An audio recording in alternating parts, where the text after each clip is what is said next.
TG, buongiorno e benvenuti. Dunque, che cosa vuol dire avere l'acqua alla gola? Provate a farvi un giro sul delta del Po. Nel nostro territorio c'è stata dagli anni 40 fino al 1960 una consistente attività di estrazione del metano che ha comportato l'abbassamento del territorio del delta di 2,5 metri, 3 metri, e noi oggi viviamo sotto il livello dell'acqua. Per tenere asciutto questo territorio spendiamo 5 milioni di euro l'anno solo di energia elettrica. Se voi fermaste le pompe, quanto ci metterebbe tutta questa zona qui a essere sommersa? Nel giro di una settimana, 10 giorni, cominceremo a vedere i canali che si alzano e le zone più basse che si allagano. L'alluvione del 66 e quelle del 51 sono state conseguenza della subsidenza. Estraendo il metano anche dalla piattaforma antistante alla costa, cosa succede? Che la piattaforma marina scende, quindi sono a rischio le spiagge, le valli, le lagune e a rischio la terraferma.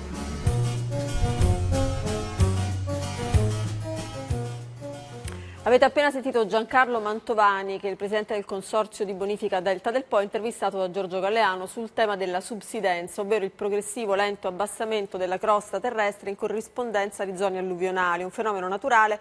Il tema viene aggravato dalle estrazioni, dalle ricerche, dalle estrazioni di gas naturale, sì, no e soprattutto di quanta energia noi in Italia abbiamo bisogno, a fronte anche dell'esito del referendum che si è tenuto nell'aprile scorso, che è andato deserto, ma che mirava ad estendere le concessioni per la possibilità di fare ricerche ed estrazioni. Insomma, parliamo di energia e di ambiente e lo facciamo con Davide Tabarelli. Buongiorno e benvenuto, buongiorno. Bentornato grazie. A Fuori TG, presidente di Nomisma Energia.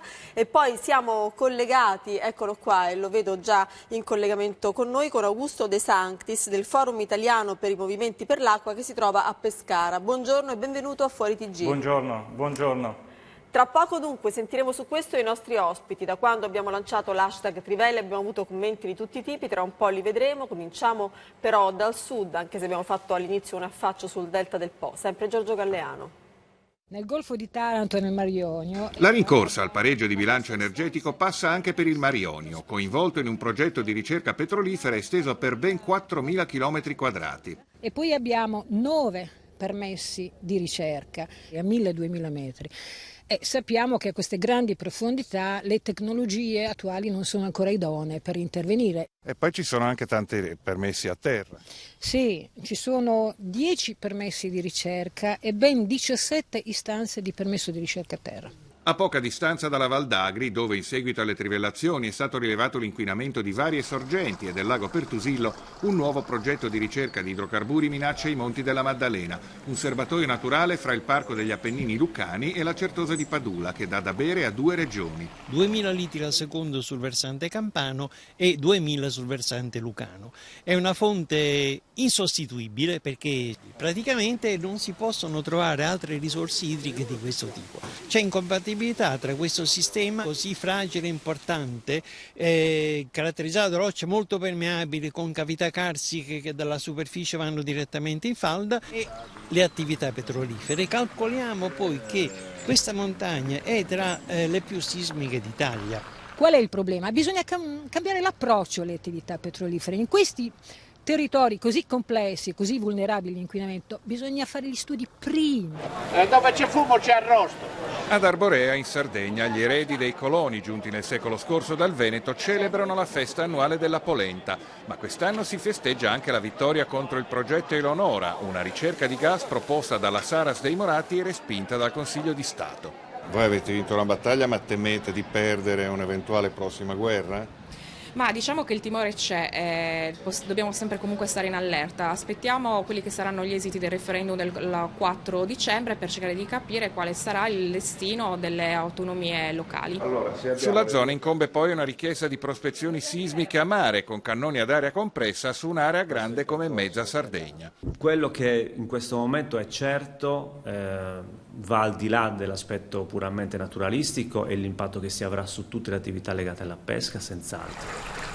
E poi c'è il danno incredibile delle cosiddette trivelle verdi. A Fordongianus un pozzo geotermico è stato aperto a pochi metri dalle vasche ancora funzionanti delle terme romane.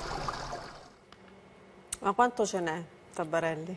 Ce n'è tanto, gas, petrolio, noi ne consumiamo circa 120 milioni di tonnellate equivalenti di petrolio all'anno, fra i due, su consumi energetici di 160, cioè il gas e petrolio contro per il 60% dei nostri consumi energetici. La nostra produzione però è 10 milioni di tonnellate equivalenti di petrolio, potremmo tranquillamente raddoppiarla, un po' per alleggerire la nostra bolletta energetica, ma soprattutto per fare investimenti qua in Italia, per fare delle Perché attività. il lavoro però non sappiamo a che termine, se è lungo, medio termine, breve termine, quanto durano? Ma il lavoro, noi siamo così poveri di lavoro in questo paese, in particolare in queste aree che avete fatto vedere, che chiedersi, stare qua sul dettaglio quanto dura l'importante. E poi le trasformiamo in spa, come hanno pubblicato da qualche parte. Ma queste piattaforme. adesso guardi, a Baku, Azerbaijan, c'è un posto dove c'è una spa, ci sono dei bagni dove fanno il bagno con dei fanghi che sono bitume.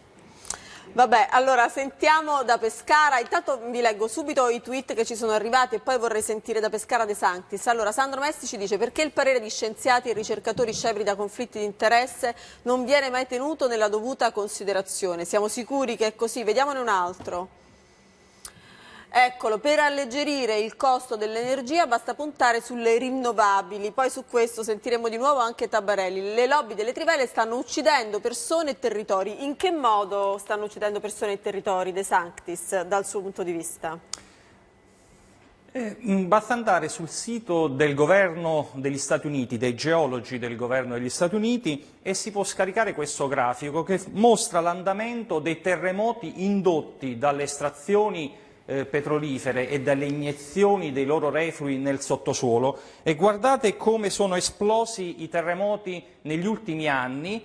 Sono passati da 800 a oltre 3000, questo negli Stati Uniti. Ora, in Olanda la subsidenza ha portato in uno dei più grandi giacimenti di metano in terraferma d'Europa a terremoti indotti appunto dalle estrazioni, e adesso hanno un piccolo problema: hanno 100.000 case da ristrutturare con danni di miliardi ammessi dalle stesse compagnie petrolifere. Ecco, pensare che in Italia, dove abbiamo già un paese molto fragile, vulnerabile, purtroppo contiamo i morti per i fenomeni naturali, per la complessità geologica del nostro paese, ecco, pensare anche solo, immaginare di aggiungere una pressione antropica che può scatenare i sismi è, a nostro avviso, folle. Allora, è chiaro il punto. Qua ci sono dei dati pubblicati su siti ufficiali. Breve replica e poi un altro servizio. Il primo grafico che ha fatto vedere il signore riguarda le attività di fracking per questa invasiva tecnologia che comporta reiniezione e molte pressioni d'acqua sul sottosuolo. Il problema di questi terremoti indotti è microsismicità, non sono i terremoti giganteschi. Groninga, che ha citato il signor... 5,6 di Richter, 5,6 della Richter in Oklahoma. Allora, in Oklahoma quello che stanno indagando è una possibilità di relazione fra attività di reiniezione di liquidi e terremoti indotti. La microsismicità indotta da perforazioni è provata, è di piccola entità, è di quello di cui si parla a Groninga in Olanda, dove c'è una formazione geologica particolare. La produzione è stata dimezzata, 60 miliardi di metri cubi, ma non è stata interrotta, e molto di questo gas viene pagato caro dall'Italia. Allora, abbiamo chiarito alcuni punti, però diciamo che noi siamo in una zona molto delicata, perché siamo italiani e viviamo in un territorio fortemente antropizzato. Sì, non rinunciamo al gas e al petrolio. È molto sismicamente delicato, non rinunciamo, per il momento non rinunciamo, non vogliamo fare scenari futuri, speriamo di trovarli naturalmente, però intanto vediamo che cosa c'è sul delta del Po. Quel ponte costruito negli anni 20 ci dimostra che il livello del suolo si è abbassato di almeno 3 metri da allora. Sì, questa è la testimonianza proprio dell'abbassamento del suolo di questi territori, che sono stati paludi per migliaia di anni. Quindi c'è stata una evaporazione degli strati torbosi superficiali che hanno determinato un abbassamento complessivo del territorio, circa 20.000 ettari, di 2, 3, 4 metri. La preoccupazione nostra è che se ci fosse un incremento dell'abbassamento del suolo in conseguenza dell'estrazione del metano o di altri fluidi dall'Adriatico, qui l'abbassamento del suolo potrebbe arrivare a meno 6, a meno 7. Questo impianto idroro qui alle mie spalle sarebbe da buttare via letteralmente, dovremmo gettare al vento oltre 20 impianti idrovori dei 58 che abbiamo, per una spesa complessiva di molte decine di milioni di euro. A sud di Comacchio, rispetto a Chioggia, la subsidenza è minore, ma i progetti di estrazione o di stoccaggio del metano comporterebbero altri problemi. In questo caso abbiamo nelle vicinanze delle zone che sono proprio delle riserve naturali, la riserva naturale di Alfonsine, che ha un ruolo molto importante soprattutto per il passaggio degli uccelli migranti. Le emissioni di queste centrali sono elevatissime e noi sappiamo già per le rilevazioni che ci sono su questo territorio che siamo già oltre i limiti. A Bomba, in provincia di Chieti, è stato riesumato un vecchio progetto di estrazione di metano, già abbandonato nel 92 dall'Agip proprio per il rischio di subsidenza in zona sismica e franosa. 3 miliardi di metri cubi nel giro di 15 anni in una posizione ubicata a 500 metri dal lago di Bomba, con la possibilità che questo progetto metta in discussione la stabilità della diga.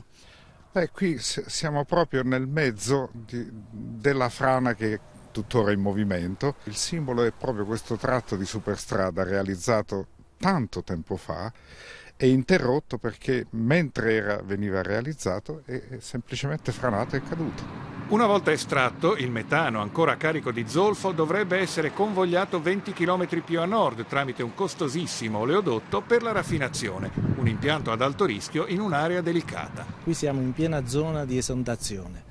E anche negli anni '80 in questa zona volevano realizzare una raffineria e già a quel tempo la popolazione riuscì, proprio facendo sentire la propria voce, ad eliminare questo periodo. Adesso stiamo ritornando indietro di 30 anni. Non abbiamo tempo per commentare tutto, però abbiamo 2 tweet, le volevo far vedere che cosa ci scrivono i nostri. Allora, Anna dice: ricordo che in sedimenti marini e cozze vicine a piattaforme sono state trovate sostanze chimiche in quantità superiori ai limiti di legge. Vediamo anche l'altro subito. Ecco, si esaspera sempre tutto in Italia, la pericolosità delle trivelle si sa è pressoché nulla. Sono l'uno, diciamo, opposto all'altro. Velocemente, prima Tabarelli, poi De Sanctis. È un paese che si sta deindustrializzando e questi servizi confermano questo processo, cioè un attacco continuo a tutto ciò che riguarda l'industria. Se fosse vero quello che è stato detto nell'ultimo servizio, noi dovremmo smettere di usare tutti i giorni il gas, perché viene trasportato da 30.000 chilometri di condotte che portano il gas in tutte le case, che è una utilità per tutti, a cui non possiamo rinunciare. Chieda a qualcuno... Qual è il margine di sicurezza che possiamo considerare di tollerare, però? Noi siamo uno dei paesi dove la normativa ambientale molto disordinata è la più stringente, dove c'è molta gente che sta addosso alle imprese, che impone normative estremamente sicure. Poi, ripeto, è assurdo portare all'estero... Volevo dare la parola a De Sanctis un momento su questo. I dati dicono il contrario di quello che dice Tabarelli, basti pensare a quello che è accaduto in Basilicata con l'inchiesta della magistratura, e solo quei pozzi producono ogni anno più di 500.000 tonnellate di rifiuti che vengono peraltro smaltiti in mezza Italia, dalla Toscana all'Emilia Romagna, anche in Abruzzo. L'industria degli idrocarburi è una delle industrie più inquinanti, anzi la più inquinante. Basti pensare che con i cambiamenti climatici sta ammazzando il pianeta addirittura, rischiamo, lo dicono i meteorologi mondiali, rischia che il nostro paese, il nostro pianeta rischia di diventare inospitale per le future generazioni. Io a casa mia produco elettricità. Altrimenti. E io devo dare l'appuntamento ai nostri telespettatori ringraziando i nostri ospiti per domani. Domani potete intervenire in anticipo su Twitter, gli hashtag sono sfratti e morosità, avete capito di che cosa parleremo. Arrivederci a domani con Fuori TG.